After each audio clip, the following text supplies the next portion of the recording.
Good evening, everybody. My name is Maputi Butluli, and I am a LAA graduate. I'm part of the first graduating class of the African Leadership Academy, and I'm currently a freshman student at West Virginia University studying biometric systems and computer engineering. So my presentation is basically about experiential learning at the African Leadership Academy, I think so. and I hope you'll enjoy it. Next slide, please. So this is basically an outline of the presentation, just a few bullet points that I'm going to take you through the thought process that was involved in creating this presentation. So the objective is basically to present to you the importance of experiential learning. Next slide, please. So at the African Leadership Academy, the African Leadership Academy is a school that is located in South Africa, in Johannesburg. And the curriculum at the African Leadership Academy is basically, has an emphasis on leadership, entrepreneurship, and African studies, in addition to a Cambridge A-level curriculum. And in the Cambridge A-level curriculum, students are encouraged to take your traditional subjects such as pure mathematics, biology, literature, and everything like that. However, the experiential learning of the curriculum comes in mostly through the leadership and entrepreneurship aspects. Under entrepreneurship, the students are encouraged to go to different communities and seek out challenges and try to initiate projects that will have a positive impact in those communities. For instance, as you can see in the pictures over here, we have students from the African Leadership Academy who actually started a student-run business. And the student-run business basically catered to the different, it was a restaurant called Shani's Cafe, and it was, they operated on the basis of catering to the, I'd say, appetite needs of students at the African Leadership Academy, because we all come from different parts of the African continent. So they brought out different cuisines from the African continent. And we also had an agricultural business on campus, which was part of what I'm going to talk to you about on the next slide, which is called Original Ideas. And we also had another SRB, which is called SMART, wherein whatever we learned in class, we were able to apply in all of these different projects or tracks that we had under the entrepreneurship program. Next slide, please. So as I was saying, the LE Leadership and Entrepreneurship curriculum at the African Leadership Academy is basically divided into 3 tracks. You have your community service projects, and then you have your original ideas and the student-run businesses like the ones that I was talking about on the previous slide. So basically the community service projects at ALA are more on the social entrepreneurship side, wherein students are encouraged to go into the communities that are around the African leadership area and look at opportunities where they can contribute positively in the communities that are around African Leadership Academy. And then we had the student-run businesses where they function mostly on the profit-making type of model, wherein the students would come up with identify needs on campus and come up with student-run businesses that would be able to cater to those needs. And then we have original ideas that fall on both categories, in that students were encouraged to either use the original ideas under community service projects or under student-run businesses. Next slide, please. So I was involved in a community service project, and the name of my team was called Enviro ALA. So basically what we did was that we went out to various communities around the LAA African Leadership Academy School, and we basically went out to these communities to do an assessment of the kinds of needs that they needed, of the kind of needs that they had. And when we went to a school called Swartgop Valley School, the school had very much an environmentally friendly reputation. They also, I was actually laughing when I came across the poo-poo garden here, because they also have something similar to the poo-poo garden at the community service site. However, in their environmentally friendly initiatives, they lacked an energy component to them. Next slide, please. And that's where we identified a need, and that need tied into the mission and vision of the community service team. So the need that we identified, as I said, was the need for an energy source.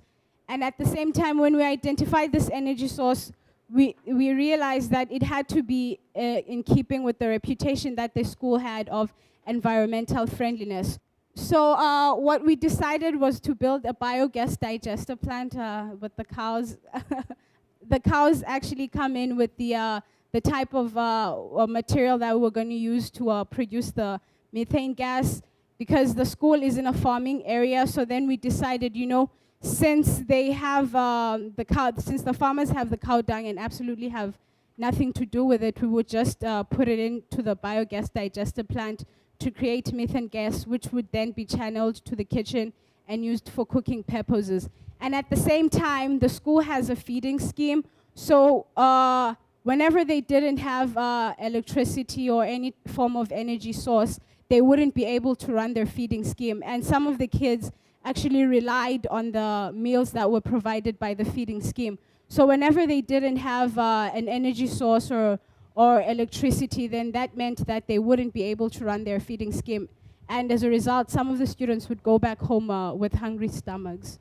And at the same time, the biogas digester plant ran in parallel with an awareness campaign, wherein we felt that it would be very important for us to not only just build this plant and leave it there, but to also educate the people in the community as well as the teachers and the students about the importance and value of having a biogas digester plant, so as to allow them to own the project themselves and not just have it attached to ALA, but attached to both the schools, ALA, and the community service site. Next slide, please.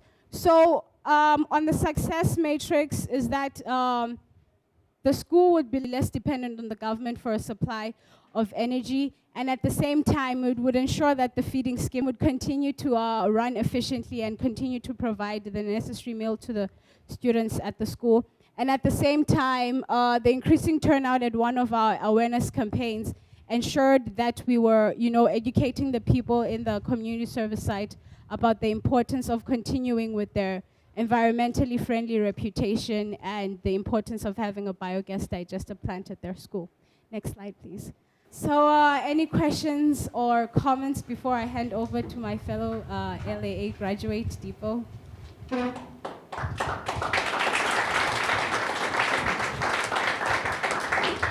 No question, okay, yeah. Can you please talk about how you secured the funding? So what happens is that each track is assigned a board. So like the community service project, the community service projects had a board. So that board would be the one that funds the projects that we were initiating. And at the same time, at the time that I left the academy, the project was still in its developmental phase. So we left a transition plan for the upcoming class to build on the ideas that we had initiated. But at the same time, one of the skills that we were equipped with in entrepreneurship and leadership classes was the skill of networking, going outside and meeting different individuals in order to glean funding if you needed to do so. And as a result, we went out to one of the energy companies in South Africa called a PPC, and they offered to work with us in the project so as to also put a carbon print on them as a company as well, because they believed in the environmental friendliness of the project that we were initiating. But then in terms of funding, all the three tracks, CSPs, OIDs, and SRBs had boards. So if you wanted to have funding, you just approach the board and give them a budget, and then they would fund your project. Yeah. And we had to do annual reports with everything. I mean, I could have presented on my annual report that would have taken ages. So, yeah. Any other questions? Okay. I'm wondering if you have any time to consult, because we're trying to build a biodigester right now with human solid waste. Yeah, I think, I'm sorry. No, it'd be great if you have any insight into whether those projects have been... Most definitely. You know, actually the model that we were planning to build at Swartkoop is actually a model that was replicated from a model that comes from another high school in South Africa, and they actually use human waste. So I would be very much willing to provide that information to you. And at the same time, you know, with technology, we could always have Skype conferences with my team as well, and then we'll tell you everything that you need to know, and also give you the annual report that would most probably take you days to go over. Yeah. My pleasure. Yeah. I'm on the biodigestion research group, and I'd just like to invite you. Tomorrow afternoon we have a chunk of research time, and feel free to come. We'd love to hear from you. I'll run from the beach. Any more questions? Again, also I'd like to say, if any of the students here are looking for a gap year opportunity, the African Leadership Academy would be a fantastic place because it exposes you to a network of individuals that I'm sure you will never lose contact with as you go through life, you know. So it was definitely an amazing opportunity for me, and I extend that opportunity to you guys as well. So if you want to visit, you're more than welcome. Thank you. Hello. I'm Deepo. That's a short form of my name. From Nigeria. I also went to school to the African Leadership Academy. I've been on the island for a day, and every time people ask me where I'm from, I'm figuring out it's because I have a different accent. So if you don't understand me while I'm speaking, just raise up your hand, and I'll try to change my tone and my pace. Basically, throughout my life and throughout people's lives, I think at every point in someone's life, there's always that moment of transformation. There's always that point where you meet something, and that thing changes the course of your life. For some people, it might be the school they went to. For some other people, it might be something they witnessed while they were driving around the road. But to me, it was when I got into the African Leadership Academy. When I got into the African Leadership Academy, the course of my life changed. And I wouldn't necessarily be speaking to you about Akhanan as I put up in the first presentation. I'm going to be speaking to you about the process I went through while participating in this project. So the African Leadership Academy, prior to attending the African Leadership Academy, life to me was just about taking care of myself and probably my family along the line. So I was basically getting involved in things that would make me attain better social status in the community. So while I was a kid, I wanted to become a basketball player. Not because I necessarily like basketball, but because that was going to make me famous, and lots of girls like guys that played basketball. So that was a good enough incentive. I realized I wasn't going to be very tall, so I kind of chucked out that window. And then I grew older and I wanted to become a rock star. It didn't take me long to realize I had a horrible voice, so I kind of focused on education. So for me, education, at the point when I was still growing up and when I was in high school, was a means to get me to where I want to be in society. It wasn't necessarily about helping people. But this changed when I got into the African Leadership Academy. Maputi has told you about the African Leadership Academy, so I wouldn't repeat anything she said. But I hope through the community service I participated in, through the process, you see how the African Leadership Academy had changed my thinking and the goals I now have in life. So Akhanan is located in Mohale City Municipality. It sounds very, very complex. It's a 10 minutes drive from Honeydew, which is where I went to school. And basically what Akhanan did initially when it was set up was it catered for the needs of people with HIV/AIDS and also young and orphan people in the community. So when I mean cater for the needs, Akhanan didn't necessarily provide the ARVs these people took. But what it did was after these guys took the ARVs from the hospital, Akhanan went and ensured, okay, these guys took the medicines. How are you doing? How's your family doing? Are you guys eating well enough? Are you getting enough nutrients in your system? Because without that, the ARVs wouldn't work. And so how we did this was we used the 3+ acre. I'm saying 3+ acre. It's actually about 6 acres of land. We used that to farm. So there was an agricultural system going on at Akhanan where the management grew crops. And then from those crops, it could give the people who had ARVs and people in the community, and also it generated money to fund that exercise that's going from door to door. However, when we got to Akhanan, 2 years before then, Akhanan had been run down by the previous manager. So the previous manager felt he needed money for himself, and he took the money and he ran away. So he basically left the organization in a state where he couldn't continue running. And so the farmland that was being worked on got deserted. Obviously, these guys didn't have money, and so they couldn't continue. So the beneficiaries who worked on the farmland, basically some of them left to other communities, some of them stayed, and the ones that stayed basically restricted their farming to one side of the farm. So basically, like a quarter of this class was all they dependent on to get them from one day to another. They planted a bunch of cabbages, and they also had some tomatoes, lettuce or whatnot. But that was all those people had. Like that's all they could call their own. That's what they used to survive from day to day, aside the government monthly government arms given to them. And so when we got to Akhanan, we felt, okay, fine. These guys need food. These guys need money, and there's a piece of land there. Didn't take Einstein or it didn't take any smart person to realize, okay, fine, let's use this piece of land for these people. That's our initial thought when we got to the plant. So we said this wasn't rocket science. This was a very simple solution, and also we should grow some crops and everyone is happy. And to us then, it was no big deal. So we had a need-based research because it was required of us. And I want you to understand that all this I'm talking about in this slide, we did because it was a formality. So we are required to do this by school.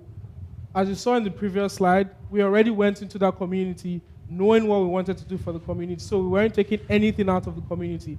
We went there thinking, this is what we're going to do for these guys, this is how it should be done, and this is going to be done on our own terms. So we conducted a need-based research to be able to write it down and be like, okay, yeah, we spoke to the people at Akhanan, and this is what we decided on. We spoke to the beneficiaries, formalized their needs, told them our plans, and we got to work. We worked about 4 hours a week under the conditions here, so we're farming, where we used our bare hands sometimes we used some crude implements, hoes, cutlass, machetes, and we planted maize, and we are excited about the harvest. We planted it in a way that was going to be ready for harvest just when we go back to school for the January session. But when we got there, we found out the crops were stolen. And funny enough, it was funny to notice our crops were stolen, but the beneficiaries that were planting on a small scale, their crops weren't stolen. And so we thought the beneficiaries didn't take ownership of the community, were very quick to blame all the problems on them. And this didn't happen once. This cycle of us planting and expecting a harvest and everything having to start again because everything was stolen happened twice. So we had impulsive reactions. I was the leader of the group, so basically the members of the group came up to me telling me the beneficiaries aren't interested in this, we should probably go do something else. And basically we're thinking of, okay, how do we prevent theft? But after some talking within ourselves, because I had to obviously explain and talk to the members of the group. I obviously felt the beneficiaries weren't working well. But we sat down around the table and we decided to find out what the real problem of the community service or the work we're doing is. And we found out there was extremely poor communication between us and the beneficiaries. So earlier on, I told you we came into the society knowing what we wanted to do, knowing how we wanted to do it, and we weren't taking anything from the beneficiaries. So I realized these guys weren't really working with us because we didn't give them the chance to. They weren't really looking after our crops because it was our own crops and not for them, not their community. So I realized a major part was very poor communication between the goals and what we wanted our community service to be about. Also, there was extremely poor planning. We're kind of doing things on the fly. So, oh my God, yes, what do we need to plant? Let's buy maize. Let's put the maize in the ground. What do we need to harvest? Let's get the maize out. And what are we going to do with it? So there was no clear direction of this is what we want to do, and these are the individual steps. It was basically we would plant, we would harvest, and we would sell. Those were the initial goals. So we had to redefine the relationship with the management of Akhanan. And how do we do this? We basically had to sit down with these people, spend a huge chunk of time finding out about them, about what they want, what they expect, what they think they need, how do they go about it. We even actually started learning a little bit of the language they spoke. So we had to learn how to greet them in their language, because it also shows we respect them and respect their language, which is really taken highly back in South Africa and most other African countries. So we had to make them know we were not doing this just for us, but we're also doing this for them. And this project was more about them than it was about us. Empathy building is basically trying to put yourself in the shoes of the person you're trying to help. So by listening to them telling their stories, you could tell how hard it is or how hard it was for someone to live on basically a plate of food a day for 30 days, a whole family eating from a plate of food. When you start listening to those stories, if you don't really get touched, it just says a lot about the kind of person you are. But personally, as our team, we got touched, and that kind of rings in your head every time you go to work. And you know what you're working for is greater than just planting and harvesting. So what we did was also came up with a sustainable business plan. And how this business plan worked was that we started from a small scale because we didn't have enough funds to get a tractor to clear the whole six-acre piece of land. So initially we started on a piece of land about the size of this class. So what we did was, okay, we're going to farm, and then we split the revenue into three. The revenue we get from selling the crops. One part of it was going to be kept for the beneficiaries, part of it was going to be reinvested into the business, and part of it was going to go into a fund where if in case in future the beneficiaries needed some money to start something up, they could just dig into the communal resource that they had gotten. So, I mean, right now the project is moving forward, and I mean, it's right now we have more beneficiaries from the community asking to join into the program and also take part in it. There's expansion and trust. But what this community service basically told me, or during my time, what I could take after the 2 years, was that with determination, any group of people, no matter where you take them from, independent of their location, independent of their past experiences, once they are determined to survive, they're going to come out against all odds and push through that survival. And that has been a major impact in my life, because there are some goals I had in life I didn't want to follow because I felt I wasn't good enough, I wasn't strong enough, or they weren't realizable. But what this community service has shown me through the lives of the people I worked with has shown me that with any bit of determination you have, you could surmount immeasurable odds. And to me, this has been my biggest take back from the community. So that's what Akhanan is about, and that's how it impacted my life.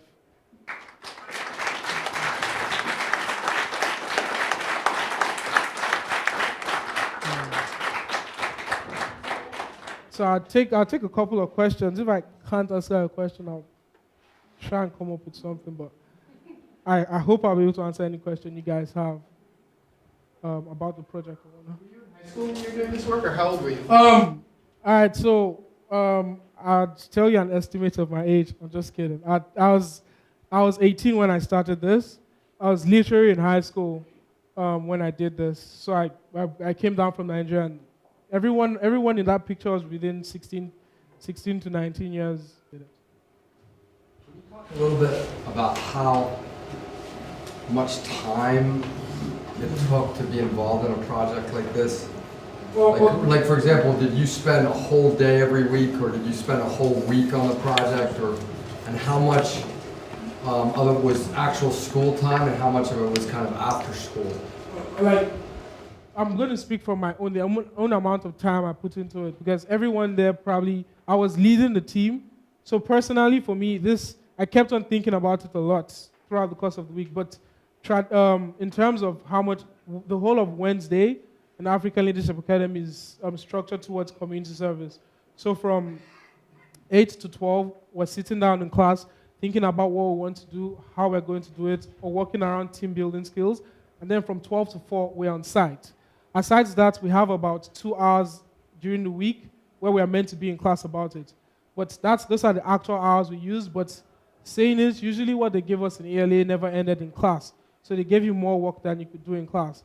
So outside class, we spent a huge chunk of time on Saturdays and during the week working on it. So on average, I'd say 10 to 12 hours a week, aside our class time we spent on working on the project for 2 years. So that's pretty much it. Yeah. Questions? Going. All right. Going.